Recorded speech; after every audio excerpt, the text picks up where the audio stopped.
to another edition of Our House. My name's Claire. I'm Paul. Hey, guys. And we've got another amazing guest on this week. But before we get to him, why don't we look at some of our previous guests? Let's have a listen to a previous podcast with Frank and Naeem, also known as Uncle Frank. Make sure that you listen to this if you haven't already. It was a really good laugh, man. Is that dude down in the basement that had the silly guitar that had the lights on the fretboard? He looks like a bit of a fucking accident, though, if I'm honest. So I'm only joking. That's what happens when you turn it with a guitar that looks like a fucking Christmas tree. You know, we were playing with the Rolling Stones and Van Morrison and all these people, and as we were pulling up, I looked at Naeem and went, yeah, should we just fuck this off and go back? Hello, you fruity bastard. How are you? By the end of it, he was inviting us round his house for a sauna or something. It was a bit scary towards the end. He really took a shine to Naeem. I was like, the FLC touring, because it's the first time in, 18 years that we've not played any shows. People that line up at the front of stages at festivals that always seem completely fucking miserable. Yeah, we got to look at you, ugly bastards. They look really ill, don't they? This is Earl White, lighten up your road on a Sunday night. Straight after the Uncle Frank. I'm going to play you some really shite soca music that I found in a bargain bin in the Leicester Market. Big up yourself at Caribbean Girls. Oh, fantastic. Oh, man, I really love those guys. They just bring the laughter and the fun to our house, which is what all housemates should do. Absolutely. So, without further ado, let's introduce the laughter this week. A very good friend of ours, also a music maker and filmmaker. It's Messiahbolical. Hello. Hello. Thank you for joining us. Pleasure as always, you two. Well, we've known you for a long time now, like years and years and years. To be perfectly honest, if we go back, so in the last podcast or the podcast with Frank and I on it, it's probably about the same amount of time, isn't it? Maybe about 9-10 years. Yeah, but 10 maybe 11 pushing. I don't know. Technically, I think we have recently discovered that me and Paul technically go back a little bit further. Oh, really? Oh. Tell me more. Apparently, me and Paul both attended the same wrestling event in maybe 1988 or so. 1992. Whoa! Oh. You could tell I got an 80s memory in it. And what did it be? So we were at SummerSlam 92 with the Wembley Stadium, British Bulldog. Which completely links into one of our other guests, Georgia Smith. Yes. The British Bulldog's going to win whether he wants to or not. Was it that one? Yeah, it was that one. And did you know that kid's been found? Have you seen the reports on? Yeah, so they found that kid, and that kid who everyone thought was a boy was actually a little girl. No way. with like a bowl haircut or something. Haircut. Yeah. It was literally like a couple of weeks ago, wasn't it? That happened. And now she's gone viral. I think she's got her own merch and everything. That's how quick the internet works, right? Yeah. So barring the wrestling event, how did we actually get in touch? I know, like, it was more you, Paul, wasn't it? Yeah, I mean, back then it was. So I kind of like the way that we always referred to our house and a lot of the stuff that we do. So back then it was all kind of like, I think we'd actually moved from MySpace to YouTube at this point. What's a MySpace? Exactly. And I used to just scour the internet looking at the one thing that I thought that we were really lacking around the Manchester area, because everybody had the green Parker and the Manchester Shuffle and every band, man. And it was like, we just need to get variety on here. So I just used to scour YouTube and just looking for artists. And I think it was your, oh man, what was it? It was the Rack City. Beat, wasn't it? Yeah, man. And so that was like, yeah, you're getting this guy on. Like, yeah, it was cold. And it was to me, it was better than Rack City anyway. And there was some Brock Lesnar stuff in there and all that sort of shit. It was just it was a well put together video. And I was like, we need some hip hop, because it was quite easy for us to get indie bands. It was easy for us to get sort of metalish bands, but hip hop was just scarce. Like the only hip hop guys we knew were just into drugs, weren't they? They were just into the life. And it was like, no, it's about music. You know? I remember I think you guys were doing something where the artists were supposed to send it on their phone, maybe a freestyle or something. But I happened to be like in the middle of like a creative, I want to do a bunch of visual stuff, like kind of mode. And I was putting together visuals for everything I was doing, freestyles, remixes, all of that kind of stuff, which is where you saw the Rack City. And so I think I said to you, no, I'll shoot it, or I'll have it shot so it looks better. But in hindsight, I mean, even though that's good, when you're doing something in a specific way, like you should kind of meet that way. Like if you shot everyone we're shooting everyone against a fucking pick background, and I go, no, I'm gonna have mine green, fellas. Like you just throw the mix. Yeah, but didn't Colours do that? But that's a YouTube channel, right? Yeah, Colours did it with certain backgrounds, certain color backgrounds. So was that the configure competition that we did? Or? No. It was before the configure stuff. I was just asking people, like, can you send us in like a freestyle where you shout out the show? We can promote it on the channel. So I think there was yourself, there was Excalibur, Configure did some stuff with us, and Collaborative Kruger did some stuff. Donated like a video or a piece and intro to camera. And it was really good, because it was kind of like we're getting all these artists from all over the place, and then that's where I was like thinking, well, yeah, man, we have a reach. Do you know what I mean? And that was what was cool. Yeah.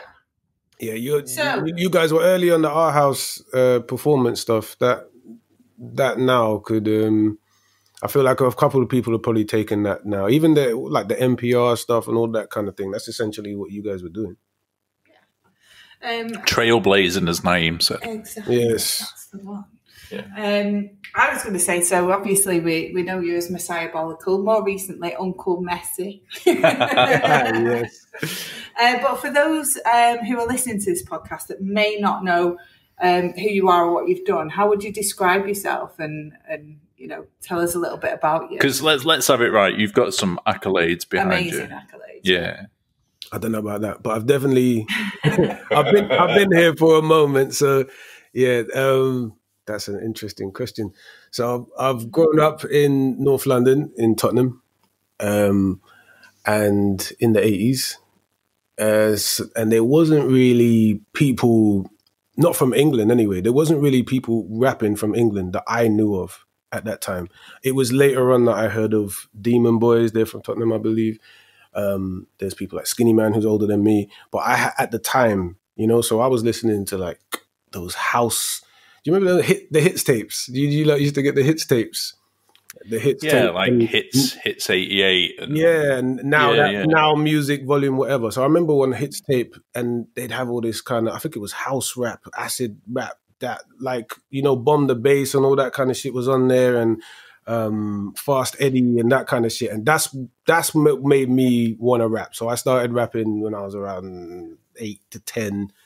Then started writing around 15, and then shortly after that I was battling, and I'm going headfirst into battling. But there wasn't battles. So when I started battling, there was no other examples of battles. There was just, I'm gonna go up against this guy kind of shit.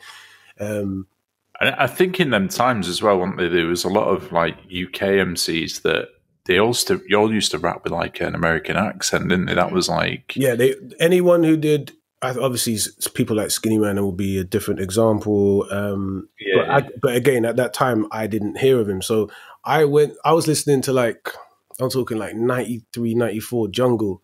And I was in Demolition Man. He's the guy who made that tune Fire, that Jungle tune Fire. Him and Terry T produced that. Their studio in Garman Road in Tottenham I went to when I was about 15, 16. And so I was in like these Yardman studios making reggae, making jungle music. A couple of people were starting to make garage here and there, but garage hadn't really, like, house maybe. And that's when we were rapping. So yeah, there wasn't really even those. I'm talking about before even the garage crews and all that kind of shit. That's when we were rapping. So there was no English examples really. So yeah, of course we all had American accents, including me, for a good little minute, definitely. Until you obviously. I don't know why it's a learn though, isn't it? Yeah. I think you're learning a craft that's predominantly stateside anyway, and I think people just.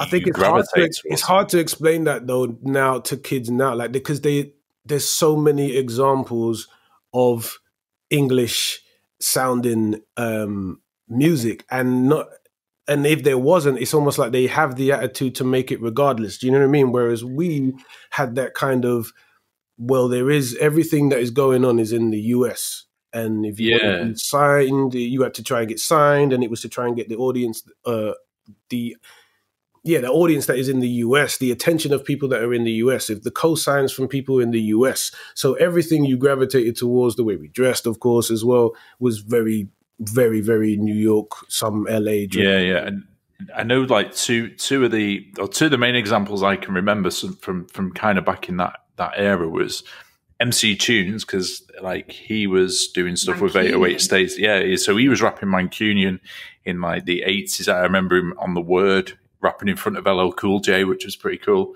And Rebel MC, remember Street Talk? And they're the main, as like when I was younger, they were probably the only people I could actually pick out and say these guys rapping in a British accent. Mm-hmm. Yeah, I was going to say, like, kind of my earliest memory of that sort of music was like So Solid Crew. I don't know. Wow. That was like kind of my. Yeah, that's a lot of years later, that, isn't it? Yeah. I know, but that's kind of my earliest memory, really, I reckon.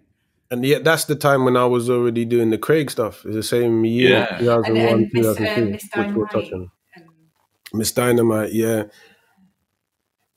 But I suppose that's probably where it started to maybe break out a little bit more, and become accepted. So Solid for me, they're like, let's see, there's people rapping and doing their thing before them. Do you know what I mean? And we have to kind of be real with that. But there was something about So Solid and the way that they moved that brought definitely an attention on them. And it was a good South and North link up that people might not know about. Mega Man and them lot are from South, and there's a North Star link with those with certain people that I grew up with, or in the areas I grew up in, and that link together I think was great. It was great for So Solid. So yeah, that, what is their sound? More garage, and they had some hip hop, right? And even them were US influenced, but yeah, first. And N-Dubs maybe out of that kind of times as well. Yeah. There were a few years later where they obviously took their influence for it. And do you know what just popped into my head? And I can't remember what they're called, right? But no, N-Dubs was definitely the same time. There was about 10 of them and they sang Crossroads. Blazing Squad. Blazing Squad. Fucking Blazing Squad. The evolution from not having English rappers to Blazing Squad. Shout out Blazing Squad. Oh my God. N-Dubs were around, I'm talking about when I want to say. I think N-Dubs were around earlier. Really? Yeah. They were, because we used to do shows, my crew from school, which was called Bad Fellas, which sounds like a gay porno name now.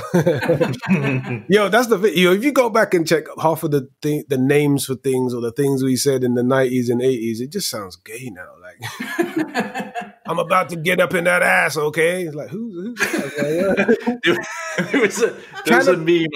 There was a meme I saw the other day, and it was one of the things I identified with the most, right? And you'll have to correct me because I'm not. I don't listen to Nas very much anymore, and so I've completely. What's the song where he says something about the? You say the top is down on the car. I say now the titties is out. What's that? What's that bar? Yeah, but the titties is out, is it? And it was just such a. And the meme was like, it quoted that. I was like, now I'm going to say the top's down. Yeah, I love that. I love revisiting them and just like, what are you talking about there? Like, I like doing it to my old rhymes. I found an old rhyme book recently and just dissecting them and just going, what were you on about? What were we talking? It's So those you ones. mentioned, you mentioned the Craig stuff there. Who's Craig? I like Craig David. Oh, I've got my headphones on. I'm doing the thing. Can I get a rewind? Yeah. So how did that come about? Like, so you were what song was it you were on? I was on a song called Eeny Meeny. So yeah. I'll go back. So I was battling at 17, 18 and became a battle champion. I'm still finding myself, but all my lyrics are very, braggadocious / me, I'll destroy you type lyrics about everything rather than songwriting. So it's just after those years, I'm starting to actually get more into songwriting and stuff. So I remember being at a performance in maybe Old Street, and me and my boy Mystery, shout out to Mystery Killers, and me and Mystery were known for rapping fast. That was our kind of thing, really fast, double time flows, which again, we're not really seeing over here, which is another thing where I used to get on with a lot of the garage lot, where I didn't always like the music, but I would go and rap on there and they'd appreciate the double time flows, obviously. So I was at a show and me and Mystery are doing one of our performances, and we'd usually rap a cappella. So we're doing a double time rap a cappella, and we're very, very close to each other. So the way that they tell it, because I've had this story told by them a couple of times, them being Trevor from Ignorance and I think Marshall from Ignorance, the production company, they were about to leave of whatever the show was. Maybe a showcase, I think it was. And they weren't feeling whoever was on until they heard us. They're about to walk out and they're like, who the fuck is that? And so they came and spoke to us. I didn't know who they were at the time. Mystery actually had a connection to Trevor. I think they were from the same area, from Shepherd's Bush or from those surrounding areas. So got their number, and after that started working with them. First being, I think, a remix of a guy named JP. Shout out to JP. And JP was, I'll fill you in, Ignorance were doing a lot of the urban remixes around that time. So, for example, All Saints, Dame Bowers, Honeys, those kind of people, when they wanted an urban remix for something, they would go to Ignorance, right? They did a Casey and JoJo remix that blew up. Yeah, man, I remember that. So, at, what was it? So yeah, I started working with them, and JP was like their go-to rapper at the time for putting on these remixes. And then, of course, they met me, and then I kind of became a little bit that guy, if you like. So shout out to JP. And my style was, I think, like they kind of saw me almost like how Busta Rhymes at those times used to come in on 90s records, and they'd be like, that's what Trev used to say. He's like, you know how Busta would just come at the end of this R&B record and he would chat whatever the fuck he wanted for as long as he wanted, whether it was about love or not, that's you, go. And he would just start putting me on these songs. So I was on a couple of remixes. I remember being in a couple of sessions. I remember being in the Shola Amma session, and I remember being in the Honey session. And then, of course, one of them being Craig David. And so this was around the time when he had just released Walking Away, the video. So it was around that time, and they were doing the Walking Away remix and also working on new songs for his new album. So, I always felt like it was a Gary Barlow song, that, for some reason. I don't know why, but... What's that? Walking Away? Walking Away, yeah. Yeah. So so that the first album was like blowing up at that time. It was, so he had... I was working at HMV. I remember working at HMV at the time and unboxing all the CDs, and people were like constantly coming in asking for it. We couldn't release it. Well, that album dropped on my birthday in 2000. I remember that. Well, the first one or the second one? Yeah, it was like... Oh, yeah. Can we just rewind to what you said then? Did you say you worked with the Honeys as well? No, I was in sessions with Honey's, with I think there was one with Dane Bowers, which reminds me one of the songs. I love Dane. I love Dane. Please tell me nice things about him. The only significant thing, and it's not even really an interaction thing, was that the song "What's Your Flavor" was actually supposed to be for Dane Bowers. Oh, really? Yeah, that's what I was told. And then, as in, it was sent to him, before Craig, and then it became Craig's. The only reason I find that interesting because I remember an interview somewhere, and then it was like, "Oh, what made you think of writing this song?" And I think Craig was like, "Oh, I see girls like flavors of ice creams and shit." And I was like, "Oh, I swear that song was written for Dane Bowers before it got to you." But all right, I know. I see. No way. I see that's why. Now you said it, like I'm thinking it in my head. It suits Dane a lot better. Yeah, it's around that time when he had that. What was the song with the Posh Spice? The out of your mind, was it? Yeah, with the out of my mind. Actually, there you go. Central. There's one of my funny stories because I worked at HMV, and when that was released, David Beckham came in and bought all of them. And it was, I think they might have had just Brooklyn, like Brooklyn's like grown up now and everything, isn't he? But like I'm sure David Beckham came in with a buggy and a baby in it, so I think it was Brooklyn, and he bought every single off the shelf, and I served him and attempted not to laugh while we was doing it. And we're pretty sure as well, because there's 2 HMVs in Manchester, we're pretty sure he went to the other one and bought them there as well. Jeez. I know. When you had to buy Sorry, anyway, I take you off your path. So yeah, they were doing the Walking Away remix and working on other songs for his new album, for the second album, Eeny Meeny, that was the first song for that they worked on for the other album. So I was also on a Walking Away remix, not the main one though. There was like 2 or 3, one which Craig rapped on actually, and I'm on one of those. And then I was asked to actually write. That was what I was actually asked to do, was to write on the Eeny Meeny, because it was a double time kind of song. So they're like, "Yo, that's your arena, help us piece some of these things together." So I think they already had most of the first verse, but from the second verse you can kind of hear some of my flows in there, like with that widescreen TV, DVDs, and that all of that shit is mine. And then they had the bridge. So most of the second verse, and the bridge they'd already written or wrote after that. And then he heard me rap and was like, "Okay, that's it. You have to be on the you have to be on the song." So I'm like, "Oh shit, cool, let's go."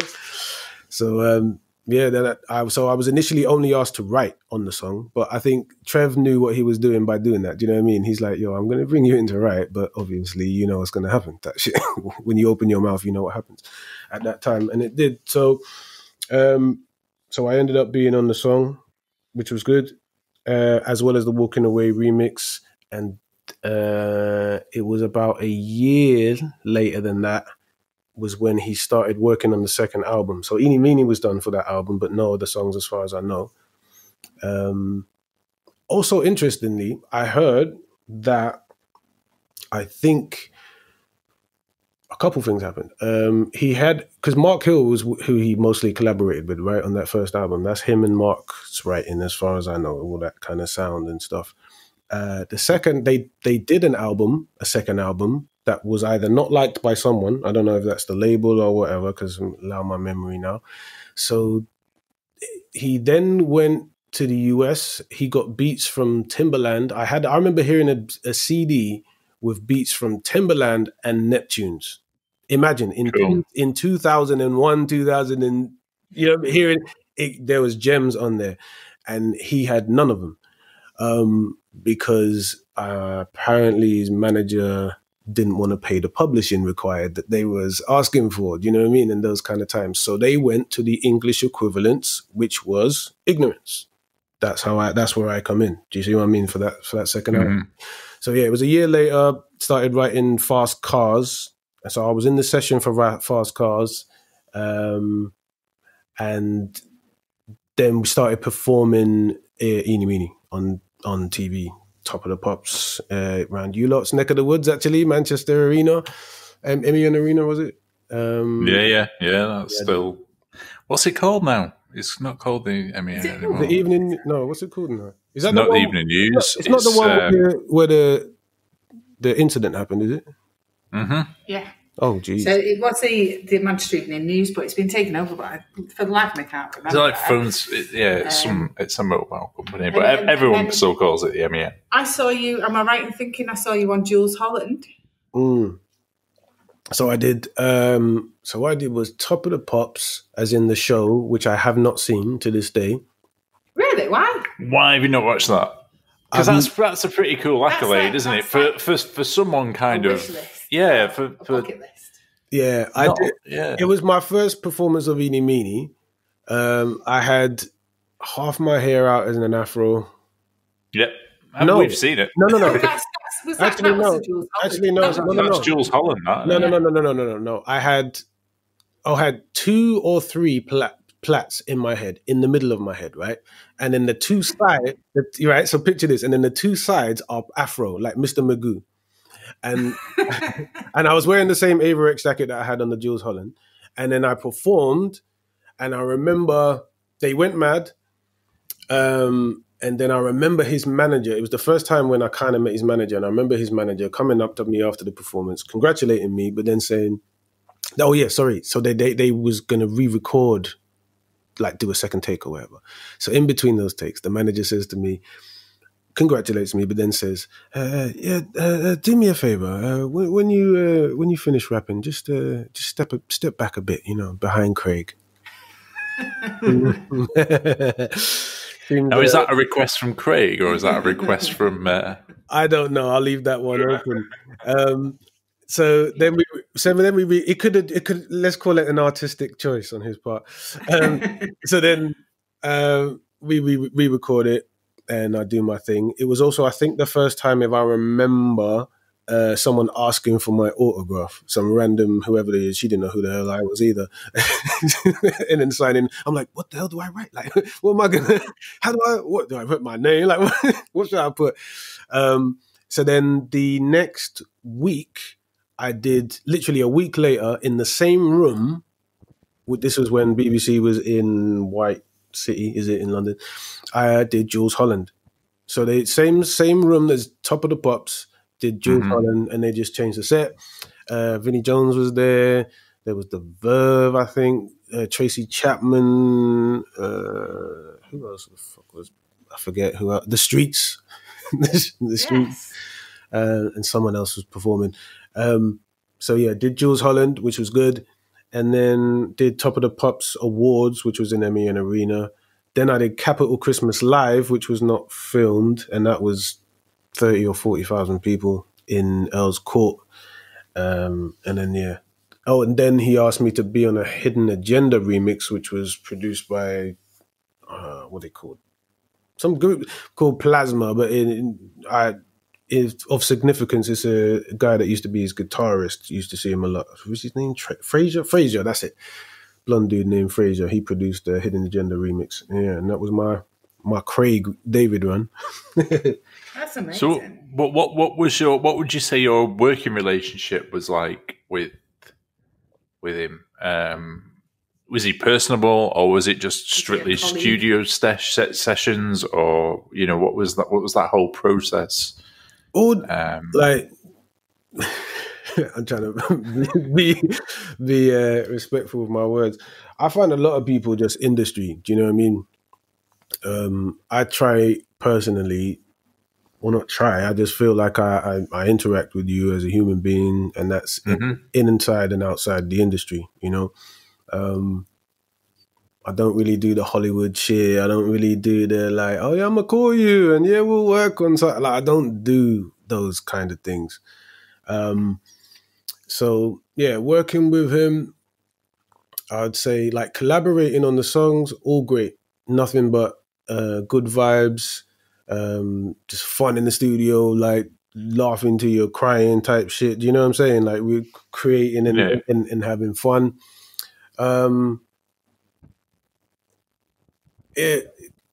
What else would I say?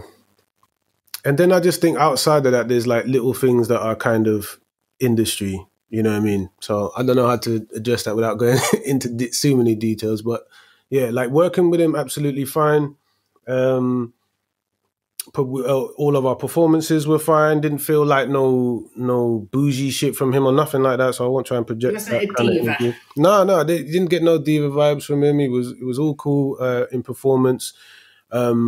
But then, like, people always attach me to him as if we're buddies. Do you know what I mean? So they'll ask, "Oh, how's it?" I don't know. Like, you know what I'm saying? I don't know how great it is. Like, do you know what I mean? That's what I mean, and that kind of stuff. I'm not picking up his shopping or anything like that.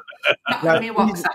Because certain people are more pally with each other, regardless. Like they'll tweet like, "Oh, this is like," for example, have you seen? Like, let's see if this is interesting. Have you seen, apart from in 2001, 2, maybe 3, have you seen my collaboration with Craig celebrated by Craig?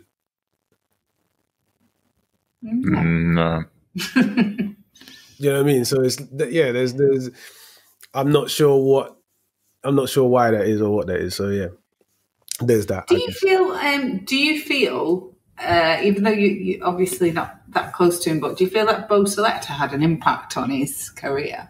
Because I often think about this. Yeah, like absolutely. Like just looking at externally and with a little bit of internally from working, I would say the biggest contributors to Craig not doing maybe as well as he could do in certain areas would be Bo Selector. That definitely, I think, damaged him in certain ways. And I think he's got a manager that owns a significant portion of him, and he would make decisions because that affects his pocket. Do you know what I mean? So those decisions will naturally affect Craig's career. Like, for example, whether you pay for the publishing of the likes of a Timbaland or a Pharrell, which could then have made maybe the likes of Slicker Than Your Average a bigger album than it was. I don't know. That's not for me to decide. It's your pocket. Do you know what I mean? I'm not there to play those games, but I know that when you own that much of the person, do you know what I mean? Like, you're not 20% manager. Like, you're his confidant, you're his this, you're a lot of shit. You know what I mean? So that, I think, made a lot of, because I don't think Craig had a lot of competition. I think that he had a whole niche that was his own, like the two-step kind of stuff / he owned it, didn't he? He really owned it. Like the acoustic Mark Hill, him / the two-step, that shit is his to me. Like, that's his arena, you know what I mean? He owns that, like, and no one was fucking with him in that arena, I think.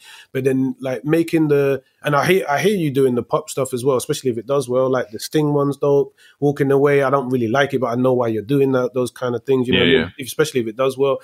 But I feel like the rest is just a bit middle of the roady. You're a bit like Grandma's Boy Loves You. Like, do you know what I mean? You're not like a what's it called? You're not a sex idol, or you're not a like in that kind of way. Whereas you could be pushed in that way. That's what I mean. Like, so you get pushed as this middle of the road kind of, and I think that affects like how people buy into you ultimately. Do you know what I'm saying? Was he not like a bit like the Leonardo DiCaprio, the Brits as well? Like, he never won a Brit. Like, he was. There was a big thing about him not winning Brits, and I mean, I still think he was robbed because he was definitely. I think for that particular year, dope. Like, and I'm on the second album, but I'll give credit to what I think is dope, just externally as a musician. And I think that first album, it was one of them where it's like you couldn't go anywhere without hearing it. Do you know what I mean? Like, I think there's on that first album, is there about 5 number ones or 5 at least top 10 singles, isn't there, or something silly like that? But like, what would you say when you reference Craig? Like, you reference those songs. Do you know what I'm saying? Like, people say like on Monday, like they're gonna still talk about that. You know what I mean? You're still gonna bring that up to these days. So. And fill me in. And it's still weird because if you look at, say, British culture as a whole, like, you know, when I was listening to a podcast the other day and they were talking about, you know, how Wonderwall it influences so many people because it's kind of like a British song. And I'd kind of stick walking. It's a different genre of music in terms of it being pop music and R&B, but I'd still imagine people relating to that 100%. In the same accolade as that particular type of single. Yeah, I feel like Craig could have been more ushery, like, do you know what I'm saying? He like an English usher, like, to me. Maybe not with the dance moves, but like smooth and like more like heartthrobby, like rather than middle of the road Gary Barlow-y, Robbie Williams-y, like more. Do you know what I'm saying? That's what, in my opinion, that's what I feel. Do you ever feel that? So if you look at, say, certain bands like the Streets and stuff like that, and they kind of have musicians that work with them continuously, do you feel you ever either given not necessarily a raw deal in terms of maybe not being asked to work in the future? You had like Leo the Lion was kind of synonymous with Mike Skinner and until the Fallout and stuff like that. Do you feel there was anything there that potentially you should have gone on and or been a part of that? Or did you just look at it as completely, I'm working what I'm being asked to do and until I'm, until I need to move on or they need me to move on kind of thing?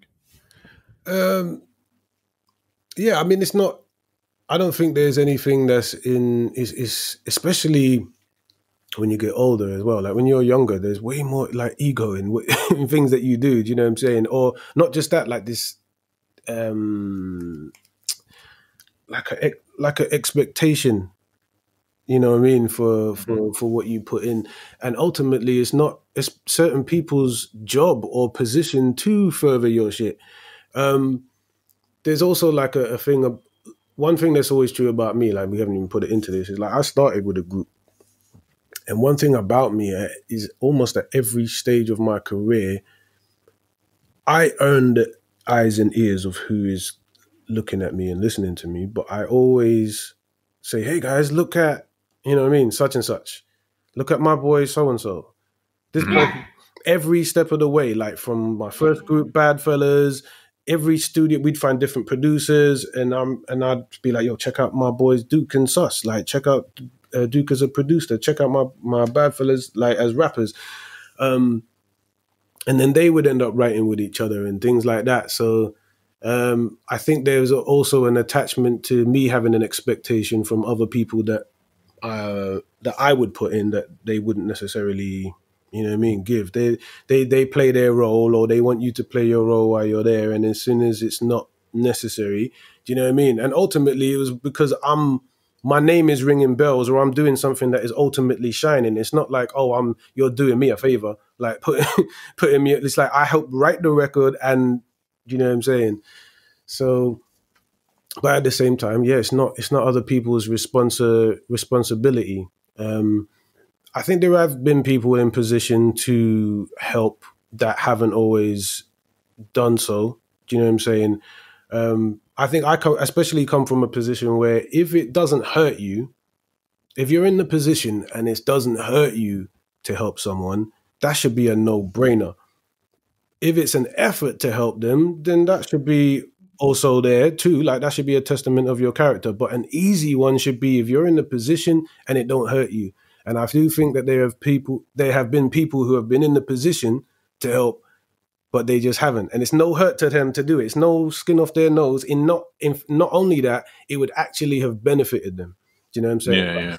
So I think you've so got Craig, I don't think necessarily is one of those people, but I do think there's probably, I'm sure, like Eenie Meenie, I heard, was when they put out like the album for Tastemakers as what should be released as singles and shit.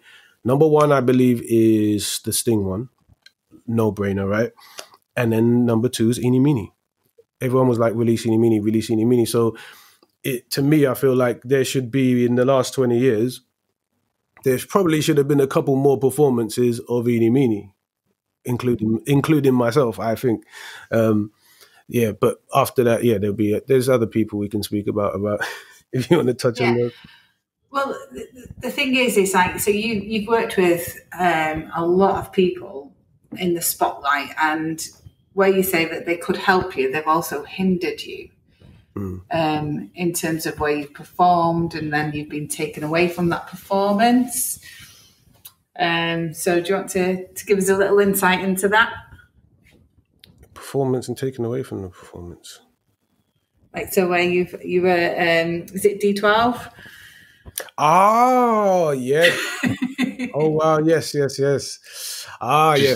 Claire's just wildly throwing a rope there and just seeing where we can go with it. I just want you to tell the story.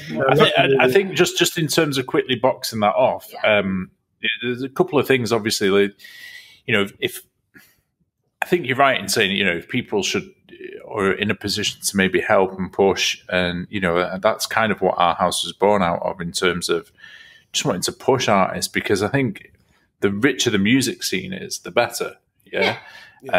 It's some of the stuff you described there. Obviously, you have to read quite deeply into it and know a little bit more about the behind the scenes. But it's almost like, Meth not promoting Raekwon's album, or do you know what I mean? Or pushing them guys to another level. It's like someone coming up and going, to Meth, going, "Oh my God, where's Redman? Where's Redman? Where's Redman?" Like, he'd be like, "Yo, my brother's over there." Like, he'd be doing anything he could to, like, do you know what I'm saying? There would be no hate in his heart, like, because it's Red and Meth, like, do you know what I mean? So yeah, when you're in that position, it's just a weird one when you don't, or when you go further than that and actually actively stop. that's you know what I mean, and that of course goes on in the industry quite a lot.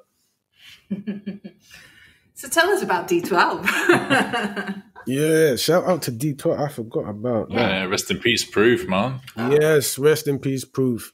Proof is a dude. I met Proof quite a few times.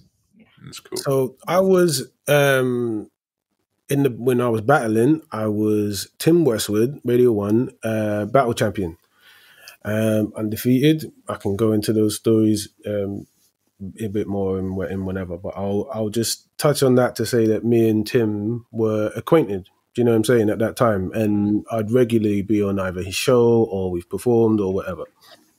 So fast forward, my boy Duke, who I actually met at a Westwood battle. Shout out to Duke. He's doing quite well right now as well. In fact, Duke was actually on the Craig album as well. He's on Spanish. Shout out to Duke.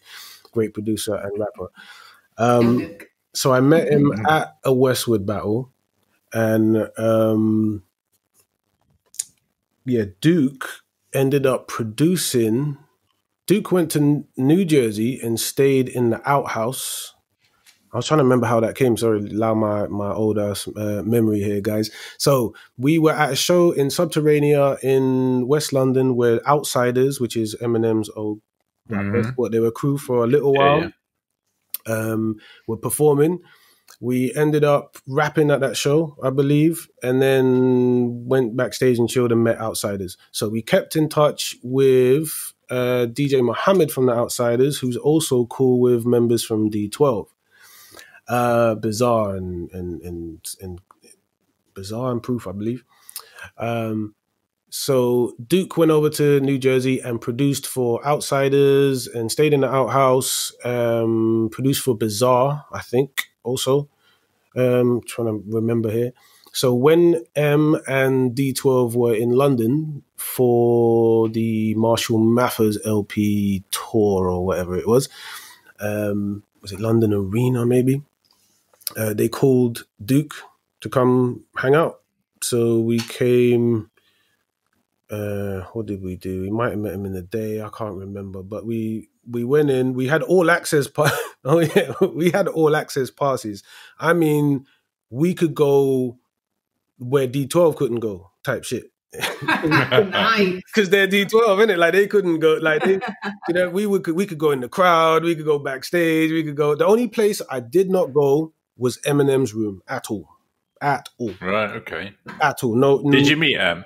Very briefly, very briefly. So we're at the show and Tim Westwood is DJing in the crowd. And we're in the crowd before, I think we've already gone backstage, but we're like, let's come out and seeing as we can. Let's walk around the crowd. It's massive, it's packed. And he's in some square in the middle. So we come up and he sees me. And like he does in most venues when he sees me, he's like, oh shit, Messiah's here. So he bigs me up. I'm his battle champion, right? So he shouts me out on the mic, shout out Messiah, shout out Duke One. and then tells me that he's going to be. He first goes, "What you doing here?" And we're here with D12, and he's like, he looked at us in a way like word, like do you know what I mean? How are you here with D12 outside of my influence? Do you see what I'm saying? And I should have known from there, but he gave us a little look. And then he goes, well, I'm going to be broadcasting from backstage later on. Like I think it was a Friday or I think there was 2 shows, the Friday night, the Saturday night. And Tim's show is Friday night, Saturday night. So he was broadcasting from the show. Okay. So he goes, come backstage a little later. We'll be doing some freestyles, right? And then, he doesn't. He only tells us that he's broadcasting. That's it. And then he just goes, see you like later, like whatever. So we go about our business, and then later on in the day or evening, we see him upstairs broadcasting. So we go in the room and we're chilling, right? And it's the open room, like you'd have a meeting in, with a fucking table at the end with fucking nibbles on it and shit, right? And he's at the other end of this, and it's surrounded. Did they have sausage rolls? That's all I want to know. I'm pretty sure they had sausage rolls. You'd have been well catered for. Surrounded by chairs. So Tim's at one end DJing. Now, bear in mind, I'm his battle champion. I know all of Tim's security. Do you see what I'm saying? Like, we're cool. So they're like, yeah, I'm saying hello to all his security. And then Bizarre and Proof, shout out to Proof, rest his soul. They see us and they're like, yo, are you lot spitting? Because they know that we're spitters. They're like, why don't we do some, like, New York, they're fucking Detroit, shout out to them. US, London shit, do you know what I mean? On the freestyles. His whole street team are like, yo. They all start whispering to each other, yo, let's get Messiah, and Eminem, and them like, on a freestyle together. Everyone starts going agreeing. Then I see, suddenly, Tim, by the way, is like DJing, and he'd kind of like, like kind of put his head up every now and then, and he almost like his ears are pricked up, a kind of thing of what you're talking about, what people are talking about, and then he'd go back to what he's doing. He calls over this one, I'm going to call him a venue security because he was not Tim's usual security. He calls this one dude he knows, I don't know, calls him over, takes him out of the room and talks to him. That security comes back in the room and walks straight up to me, Duke, and Sus and goes, sorry, you guys, you're going to have to leave. All of a sudden, Tim is out of the room like, I don't know where he is, do you know what I mean? Wouldn't even look man in the eye type shit, do you know what I mean? So I don't know what that was about. I don't know what that was like. But that was... you were Tim's battle champion. I'm his battle champion. So and why is he not throwing you over? Yeah, do you know what I mean? Like, I'll give you some extra context. So Tim had a show on Friday night and Saturday night. Friday night was mostly UK shit. Saturday night was US. I believe I was the first. Someone can correct me if you're out there. He didn't used to put UK rappers on a Saturday. I remember him putting me on a Saturday, and it was like a big thing. Do you know what I'm saying? He was always, if he saw me somewhere, he'd call me I'm like a go-to, like, oh shit, Messiah said, come, get on the mic. Like, it's not like, please let me rap it. Do you know what I'm saying? Like, that's it. There was a time we were in Huddersfield somewhere, and I came to I'm just there, like, linking people. Me and my boys are, and we go to a rave because Tim's playing that night. We come in, I see him, I'm his battle champion again at that time. And because I'm his battle champion, he's opening some other local radio station up. So he calls me along. He goes, yo, you want to come with me to this radio station and do some freestyles? That's the context I'm giving you, like, for Tim's relationship. And so, like, if your street team are going for that, if D12 members are asking for that, if we've come there with D12 members, we're not like trying to sneak our way, like, please, like, please, sir, please, muscle, like, let us rap. Like, we've earned our position.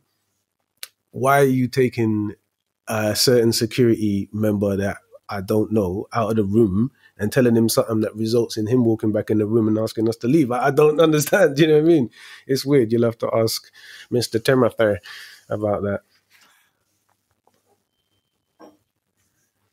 That's such a strange and bizarre thing for someone to do in terms of, it's just, you could help someone. Why would you not help that person? I don't understand that kind of behaviour. Yeah, I remember being on the show after that. Do you know what I mean? I was on with DL and my boys Duke and Sus, and we did freestyle after that. And I remember, actually, I remember him not taking us aside, but like after the freestyle, going into one about Ali G. He started going into one about Ali G and how Ali G was Ali G. Don't you understand? He's taking the piss. He's taking the piss out of us. He can't do this. This is us, baby. This is hip hop. Like, I don't understand. And I was laughing. Oh my God. I'm like, out of us? Taking the piss out of us? He's taking the piss out of you. Like, that character is you. Oh my God.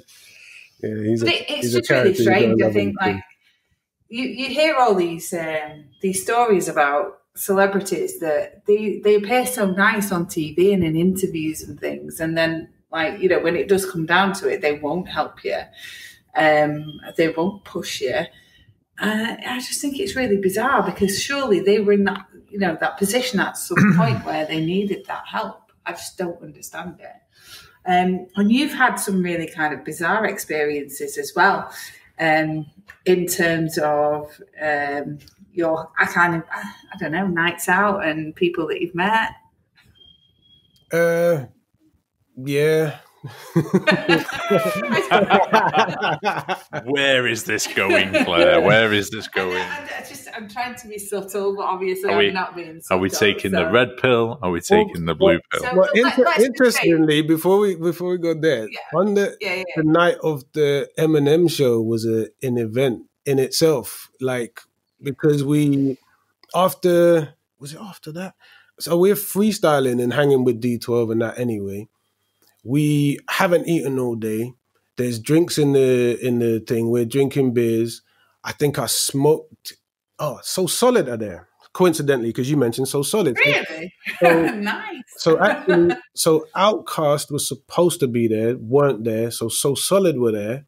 So Solid, for some reason, and shout out to So Solid, I don't know why this was the case, they wouldn't let them have the room though, like that Outkast was supposed to have. So they made So Solid change in the van. They might have been in fear because it's So Solid, isn't it? Like, it's So Solid, don't fuck them out.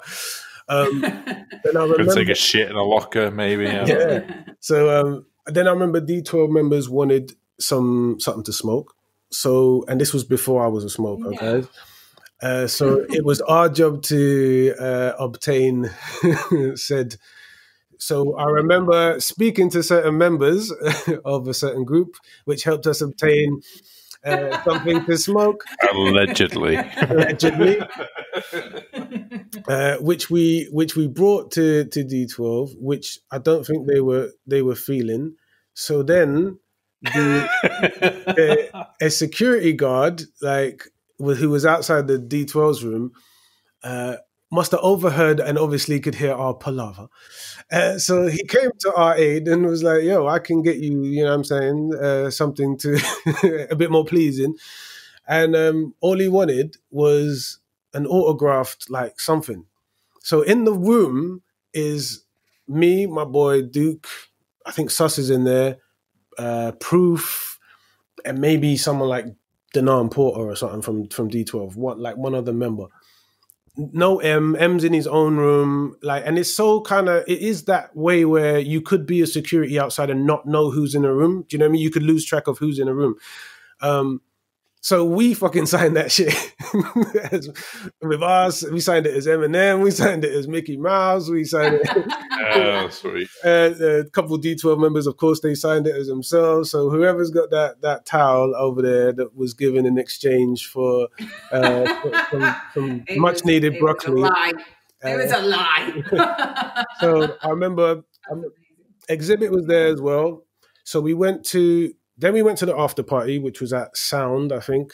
So I'm getting progressively more fucked during this evening. haven't eaten. I'm drinking beers. I think I smoked weed and I'm not a weed smoker. So you can hear how this is going already. And you don't know about my free beer, my free beer limit. 3 beer limit. Yeah, you know, my free beer limit already. So we go to sound. And I remember we got asked to freestyle. So we freestyle. We killed that shit. I'm high as hell. Proof is notorious for, shout out to Proof, God rest his soul. He's notorious for like he's a boxer, isn't it? He's got hands. I heard I think not sure if it was him and Royce that used to box or whatever, but I know they got hands, and he loves it. He loves a fight. He loves a good fight. So someone was giving it to him in the crowd, and D12 and M are scattered around the place, like wherever. So someone's giving it to him in the crowd, and I remember him coming up to us like, "Yo, this dude's like chatting shit in the crowd, like, you with it, you with it, you with it?" I'm like, "Of course I'm with it." Like, I'm fucking high, I'm high as fuck. I'm like, "Of course I'm with it." Like, so I turned to like ask where Duke and Sos are. They're around. And I'm like, "Yo, like, beef is popping off. You with it? You with it?" They're like, "With it, I'm with it." So this is a weird scenario. So security help us over the barriers to have a fight with a bunch of guys in the crowd. We do our thing. They then get escorted out, and we then get helped by the bouncers back over the barriers. I've seen this in other gigs, man. Like this is like the 90s, isn't it? This is before like woke era and all the rest of it. This is just. This was how things were handled in the 90s. I've seen this loads of times. I'm sure I saw that at a DMX gig in Manchester. Yeah, I'm being grabbed by girls going, "Please, like, take me back to meet this one, meet that one." We get helped back over, which is my first experience of bouncers helping me. Usually bouncers weren't even trying to let me in clubs. They're telling me take off my do-rag, take off this. They hated me at that time, like fucking bouncers. Like, honestly, they were menaces at that time. But so for bouncers to be helping me, like in my do-rag, to be going over the thing, like, "Oh, now you look like me in my do-rag." Them same bouncers. We haven't seen a thing. We haven't seen anything. So then at that time, this was a time when Robert Downey Jr. was getting in trouble for being silly, let's say.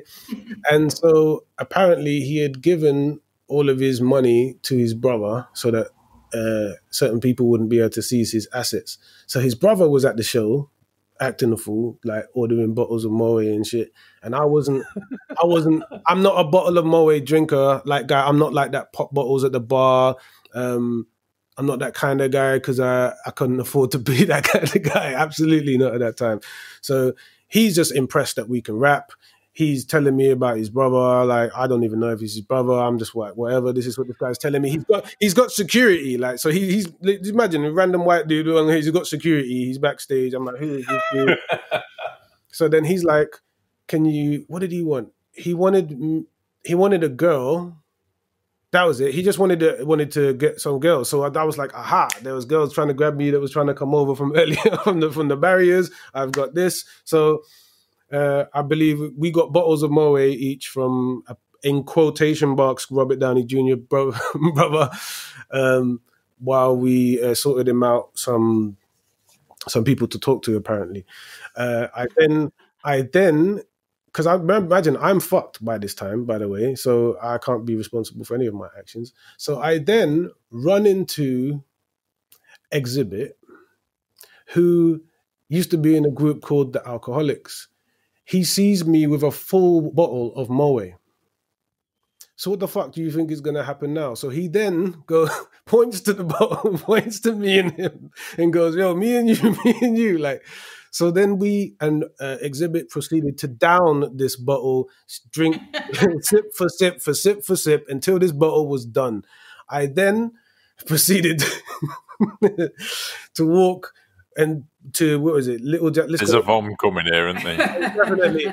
I walked in. So I then went back into the room where Little Downey Jr. was and his new acquaintance. LDJ. So then one of these chatters comes up to me. He's like, "Oh, baby, this, that," rubbing my head, this, that, giving me attention, and my head is spinning like a motherfucker.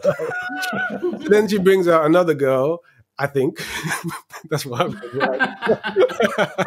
So I've got two of them massaging my head, talking stuff I will say for outside of this show, and my head is just spinning. It's spinning. I'm like, you know what, ladies, I'll be right back. And I just walked straight to the bathroom and fucking threw up my whole universe.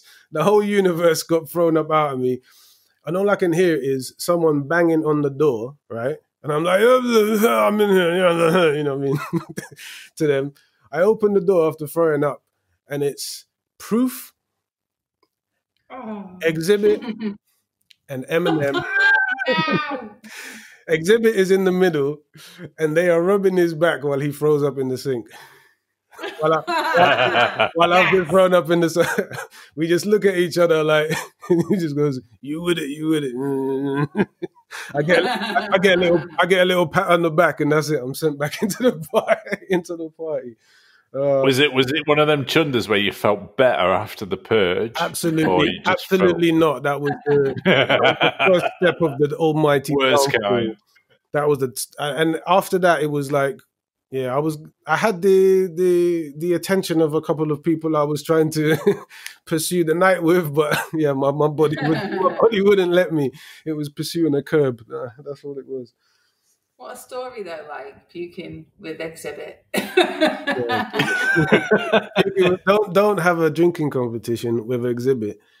It used to be in the Alcoholics. Was this during his Pimp My Ride or pre Pimp My Ride? Before, wasn't it? Yeah, probably before. What? It's the year. He's probably just about to be doing that. Yeah, was it 2002-ish? Somewhere around there. Yeah, 1 or 2, I reckon. Yeah. Madness. Yeah, good few nights like that. I think 2020 has been a weird year, and I think 2020 has highlighted a lot of things that are right and a lot of things that are wrong. So we used to host a wrestling podcast, and throughout the lockdown, a lot of things came out about people that we'd had on the show, you know, in terms of their behaviour towards women and trainees. Minors and stuff like that. It's not even they're young, maybe not minors, but young, impressionable people as a teacher, you know, taking advantage of people and stuff. And I think like 2020 has just brought on this whole theme park communities as well. Yeah, theme parks. There's a hell of a lot of stuff, and I think that whole Me Too thing, it started a movement, and it's continued throughout this year, hasn't it? Yeah, definitely. And some of it's come along with just part of culture, and it just not, you know, when certain things aren't cool. Never mind just the actions, like just in the culture. Like even if you call back to that 2001 culture, that was a culture of bitches and hoes. Everyone's speaking up now, and they've got something to say about the way that they were treated that they may not have thought about before. And I think Messiahbolical's maybe been you've seen some things maybe. Been an audience member of of people taking advantage of their status, really, isn't it? It's people being, you know, I'm a celebrity, and this is where we're going. But they also felt like it was in the collective culture. Certain things, you know, like sleep your way to the top. Oh, I bet she sucked dick to get like. Why those sentences come from somewhere? Do you know what I'm saying? And so some of it was like we were all contributing. And then even just thinking about like in people with like perversions and stuff, I feel like there's almost like levels, if you like. There's which is a weird subject, isn't it? Ooh, hear the room go weird. So it's like really you've got like people preying on kids, or like I think that there should be a separation maybe in what we're saying, because I think there's people who prey on children, and then I think there's a culture that exists almost worldwide. Like if you went to like South American countries, if you went to like certain Arab cultures, of where there's certain one where say a 15, 16-year-old girls dating older guys, and the feeling being mutual on both parts.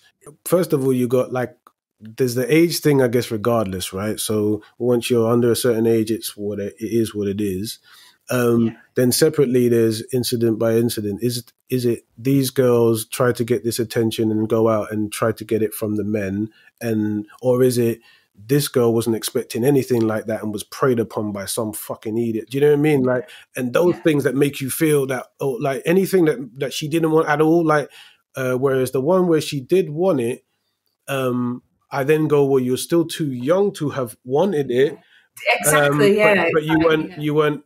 So there is still a taken advantage. You know what I'm saying? There's still, but it's not as bad as a preying upon. So, and I've seen obviously the culture of the two. Like there's the girls who are 15, since been back in the, that's always been the case.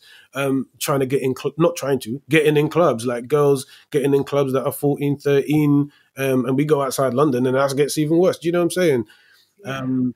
No matter what they're wearing, you've got those, and then you've got like people preying on, and those don't have to be mutually exclusive. Those can happen. You know what I mean? Doesn't mean that someone like that. I'm not saying, hey, someone's asking for a treatment by wanting it or anything like that. Not at all. But yeah, so you've always kind of got that argument of, well, girls are throwing themselves at me. Well, it doesn't matter. You are a responsible adult, and you need to take care of that situation. But I know we've discussed previously, and we're not going to name names, but you've been in situations where you've seen this sort of thing happen.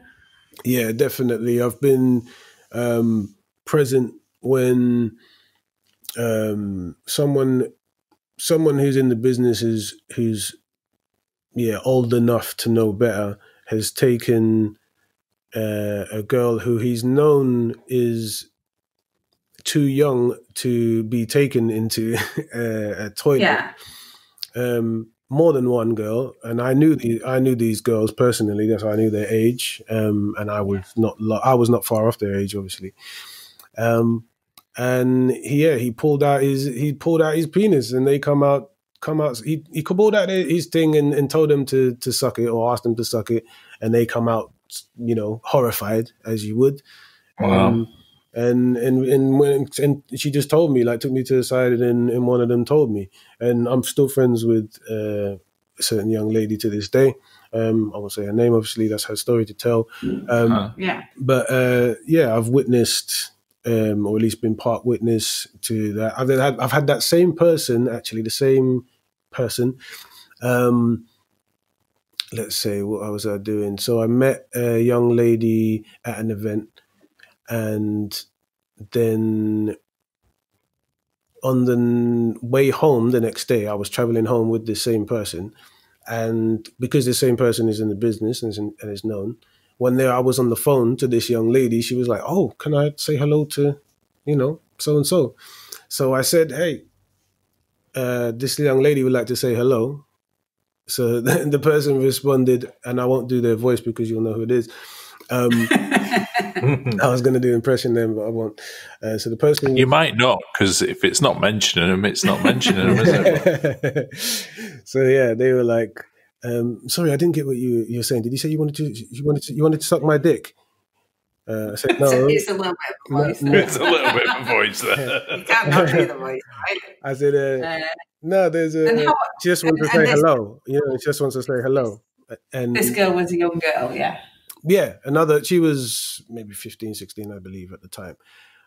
But I say more just like there's a girl on the phone, you don't know who it is.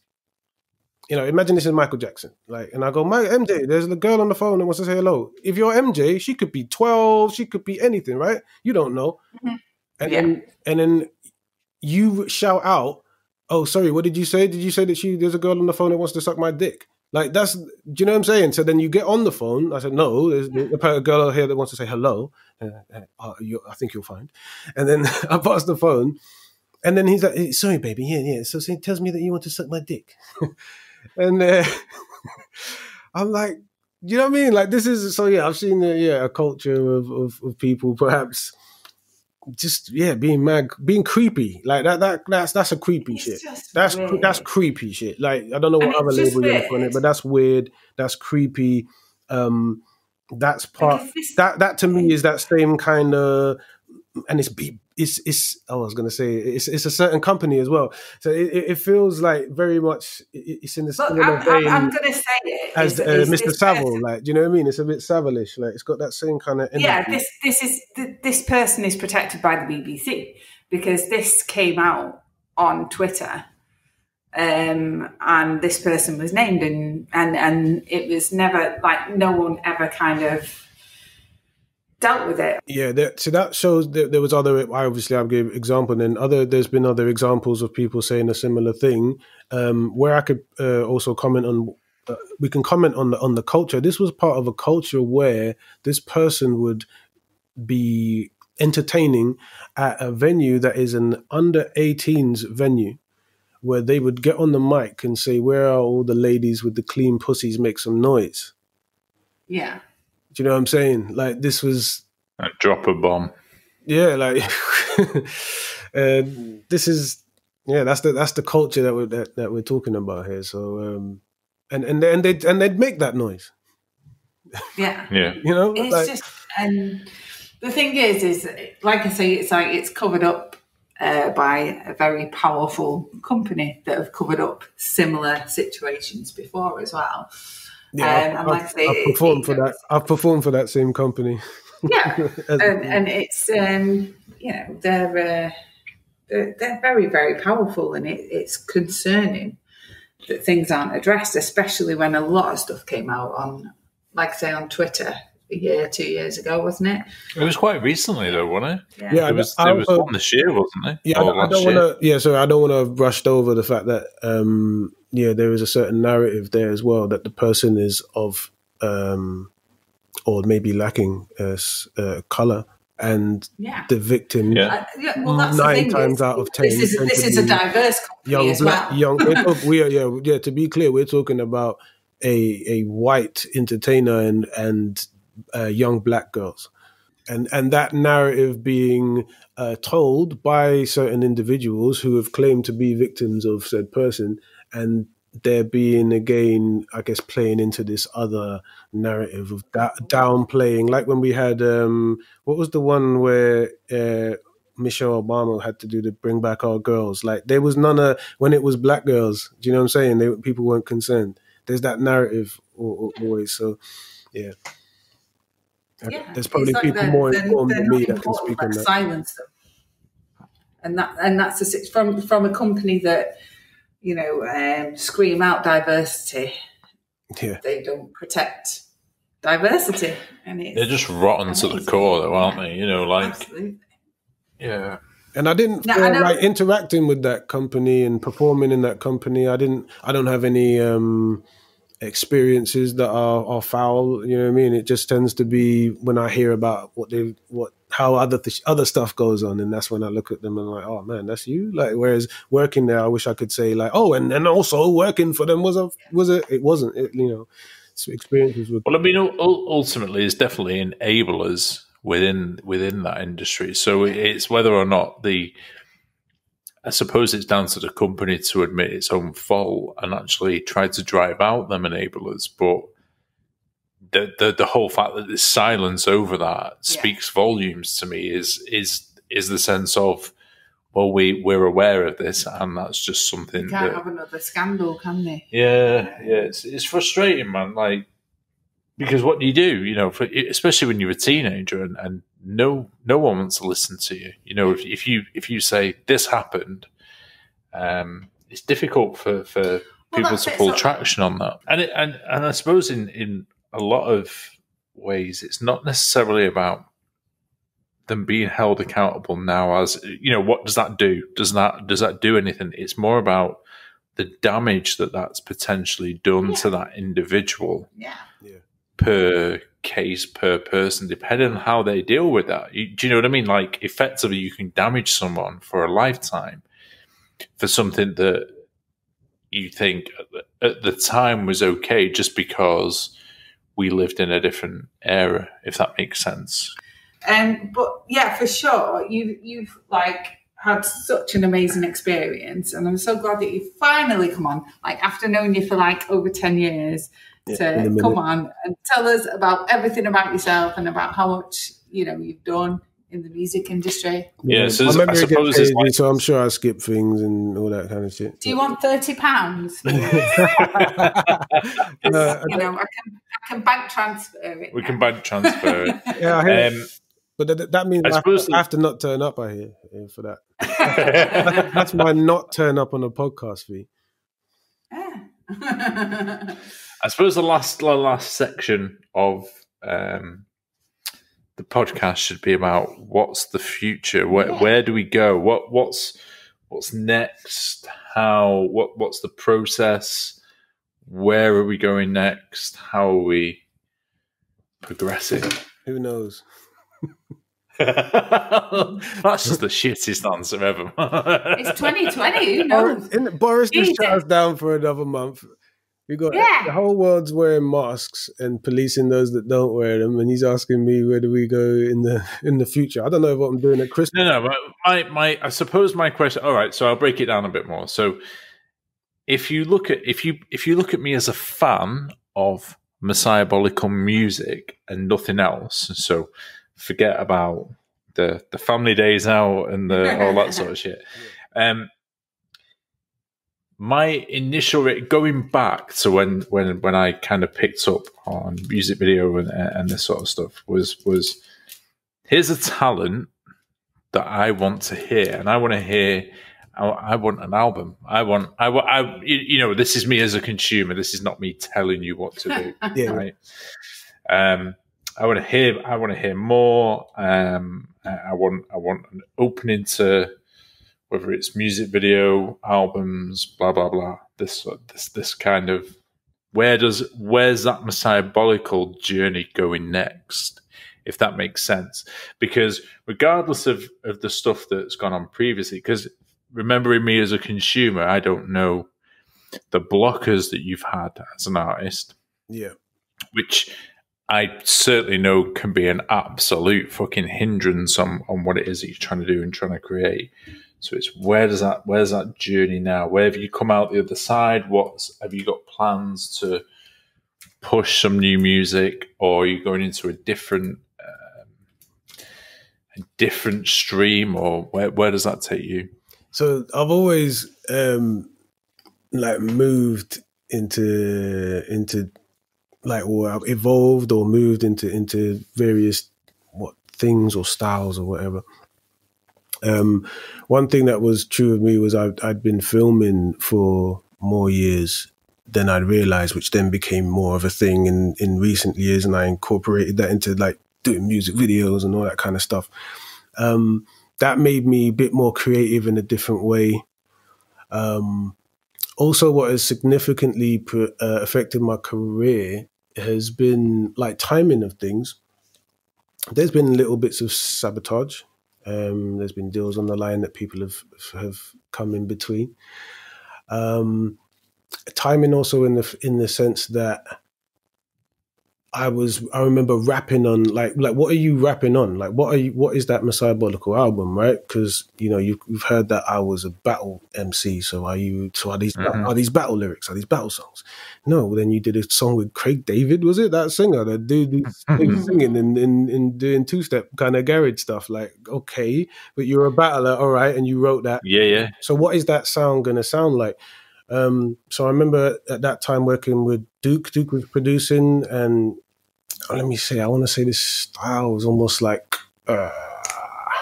Rottweiler kind of shit, that Red and Meth and them that was rapping on at that time.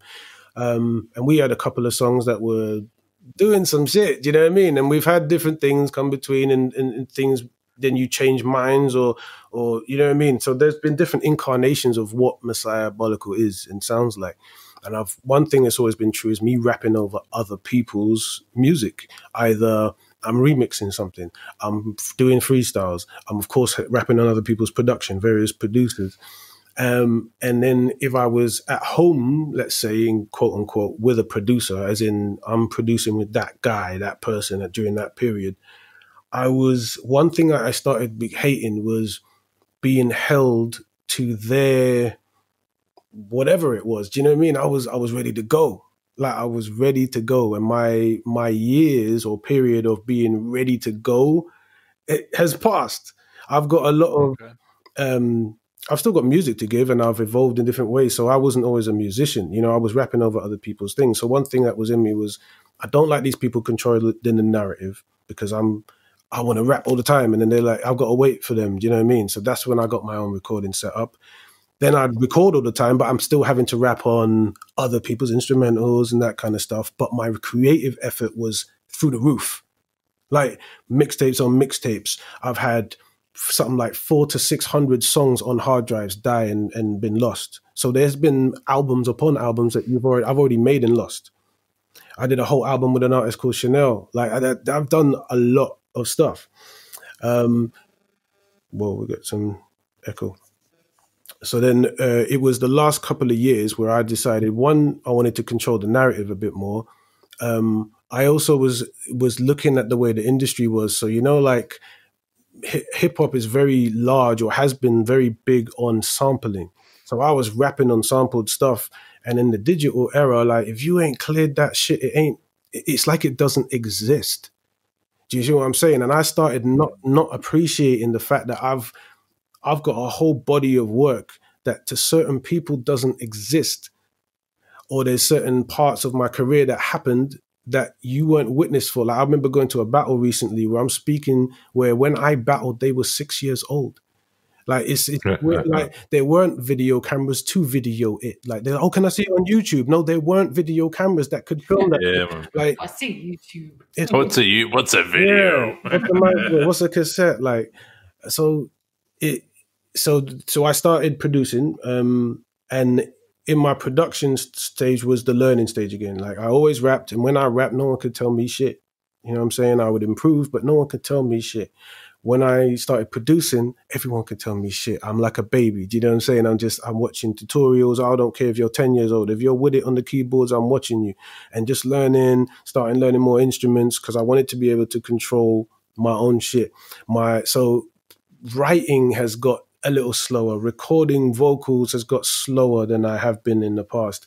But I make everything now. Like everything is me. Like, do you know what I'm saying? So it's now getting into that Dre kind of like, oh, well, it's got to be perfect. Like, where is it? Detox never coming out type shit, where I'm still learning. Never happening. I'm learning.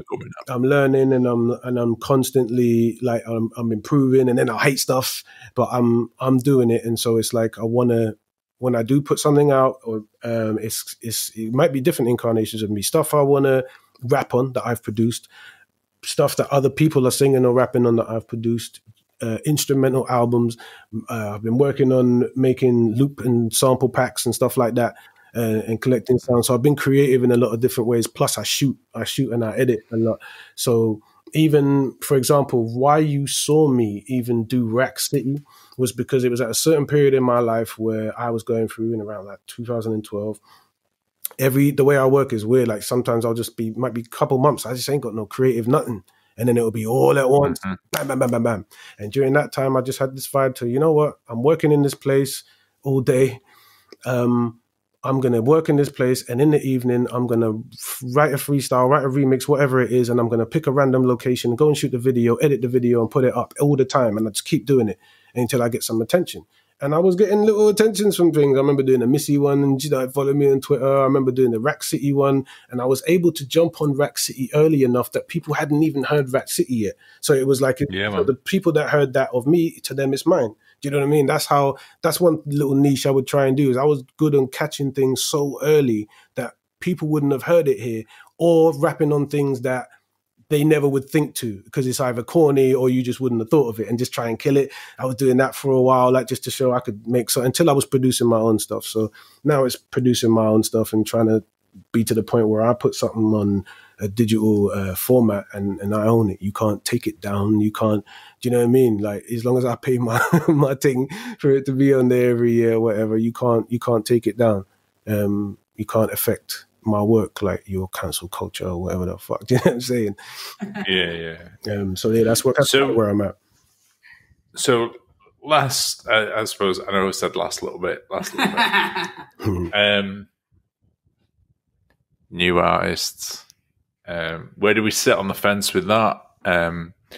Do we dislike the way hip hop culture is evolving, or is there artists that you'd recommend, or are you one of these artists that's kind of fundamentally pushed into the era of no new hip hop is good in this era? There's a lot of people on that fence, isn't there? Yeah, no, I am a big fan of music before I rapped. I'm a fan, like I'm a fan of singing and shit, you know what I mean? And just, so I'm always going to be listening. I will have certain opinions on like, oh, I like my 90s shit, you know what I mean? But there is a lot of, and just the thing that's bad is now is asking me to name people, because I've got playlists upon playlists upon playlists of people that I have on repeat that I couldn't name to you and I couldn't point out in the street, but they're the shit. Like, that's the one thing about the culture now. And a lot of hip hop artists that I like, they're like that. Like, they're like where I couldn't, you know what I mean, name them like always off the top of my head. Like, I'll play you the playlist where this. You know the song, but you don't necessarily know the artist. Yeah. So, I listen to different styles of hip hop. Like, there is what I call almost like a 90s feel, but done in nowadays. Not just the lo-fi beats, which I love, but there's a kind of mix of slightly modern, but with that I love. That sound is done by, I think, people like D Smoke and certain like Kendrick do that kind of shit, J. Cole's. And then there's, of course, your Afro beats and your drills and things like that. So I like, in terms of drill, I like some of the beats, and I like how creative some of them are, and some of the songs are catchy. I like the way they're using their voices that UK rappers never. I always had an opinion on the way UK rappers sounded. I represent UK to the fullest, but I always, of course, well, Rich coming from me, we used to have American accents, right? But I hated the whiny kind of, hey, blood, you get me, blood, nah, blood, your family. I hated that shit. And anyone who had a voice like that, fuck you. Like, I didn't want to hear that shit. So I appreciate the way they're using their voices now. I do think certain ones can be a bit more lyrical. I don't like certain things that are samey sounding.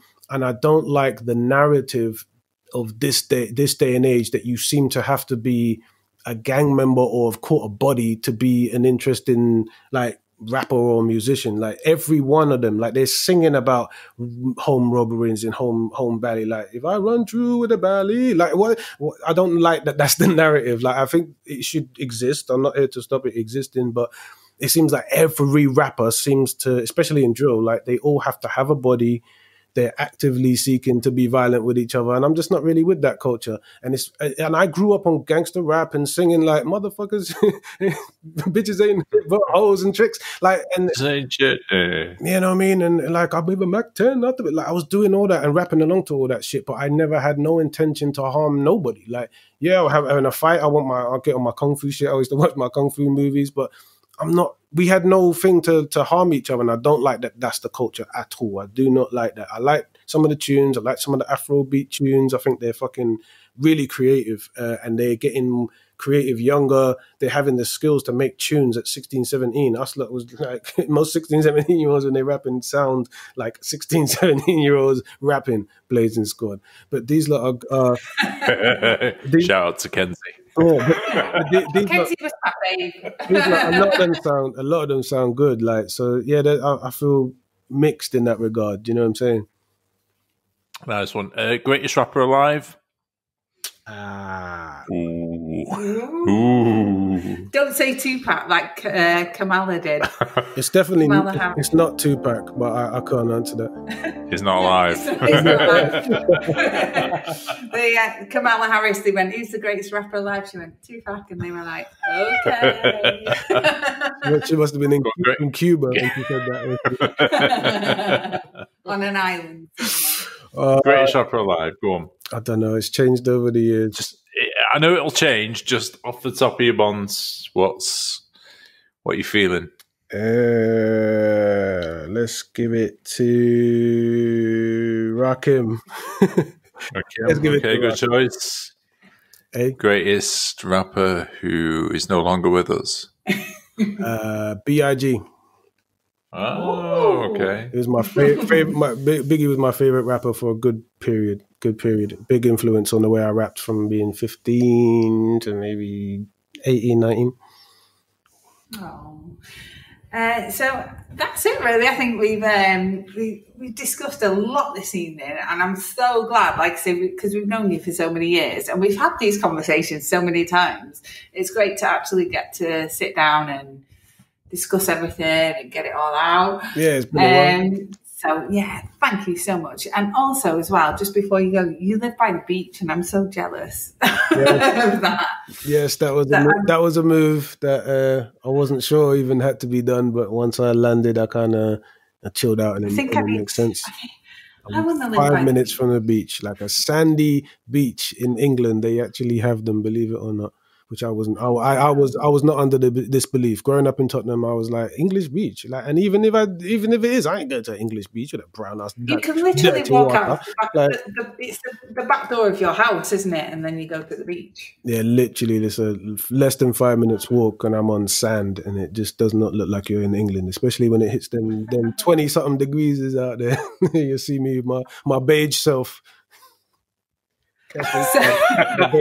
Catching waves.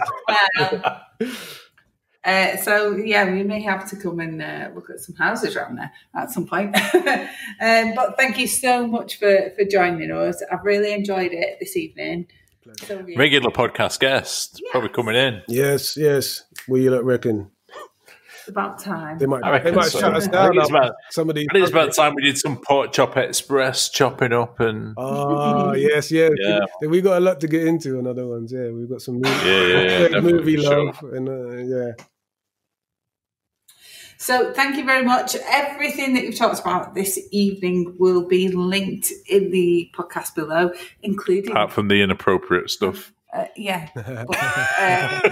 Including like half braids, half wild hair. I'll have to get some still images and shit like that, man. Yeah, we'll post it all. We'll have a laugh at our 2000s fashions, and you should do a watch party the first time you've ever watched it. I had two different trainers, and half afro hair. Enjoy.